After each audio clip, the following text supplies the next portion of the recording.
Numbers 34 1-36 13, through the Bible. Chapters 34-36.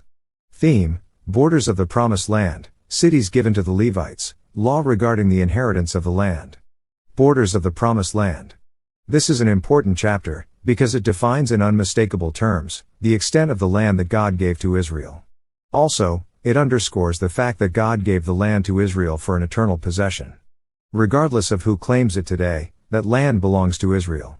And the Lord spake unto Moses, saying, Command the children of Israel, and say unto them, When ye come into the land of Canaan, this is the land that shall fall unto you for an inheritance, even the land of Canaan with the coasts thereof. Numbers 34 1-2. He gives the south border. Then your south quarter shall be from the wilderness of Zin along by the coast of Edom, and your south border shall be the outmost coast of the salt sea eastward. Numbers 34 3. Then he points out the west border. And as for the western border, ye shall even have the great sea for a border, this shall be your west border. Numbers 34 6. And he establishes the north border.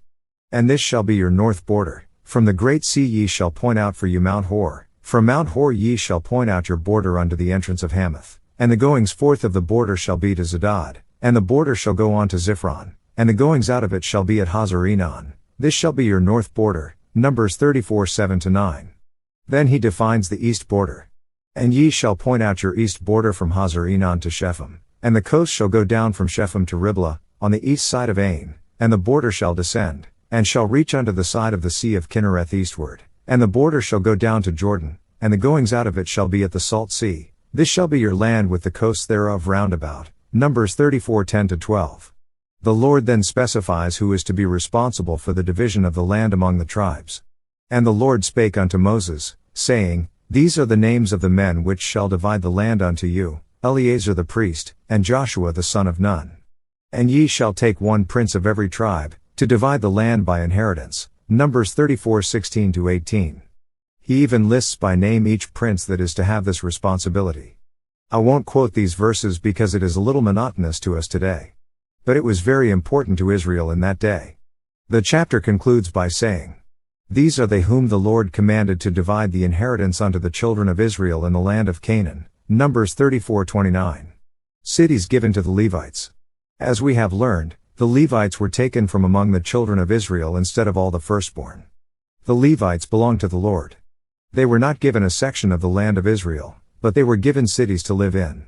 And the Lord spake unto Moses in the plains of Moab, by Jordan near Jericho, saying, Command the children of Israel, that they give unto the Levites of the inheritance of their possession, cities to dwell in, and ye shall give also unto the Levites, suburbs for the cities round about them. And the cities shall they have to dwell in, and the suburbs of them shall be for their cattle, and for their goods, and for all their beasts. Numbers 35 1-3.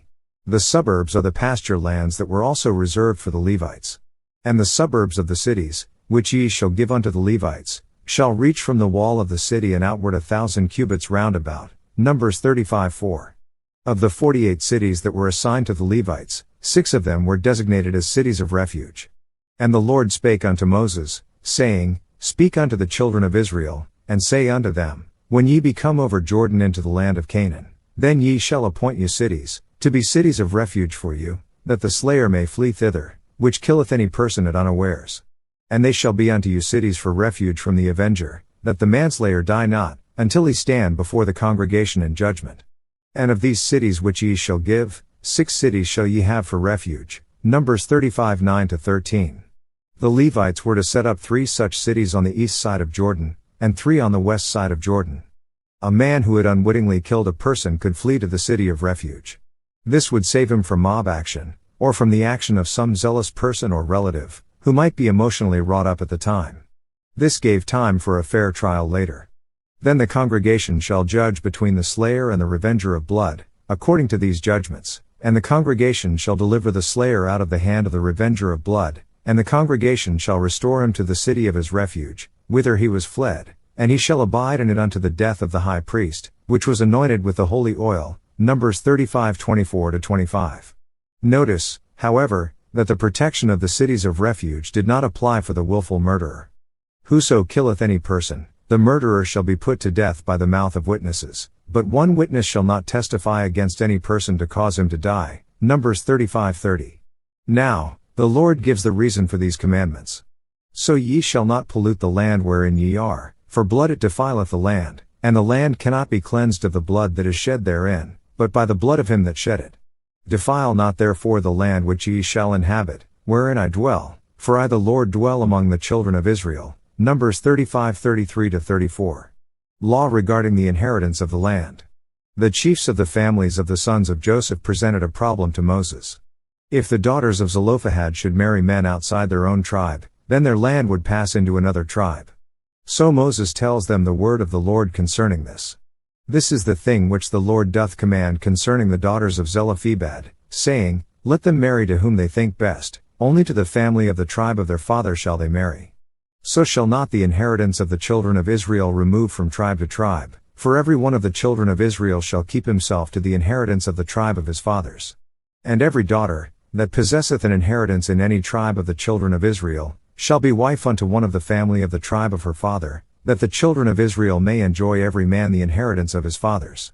Neither shall the inheritance remove from one tribe to another tribe, but every one of the tribes of the children of Israel shall keep himself to his own inheritance. Numbers 36:6-9. The land was to stay in the tribe. No man could lose his property permanently.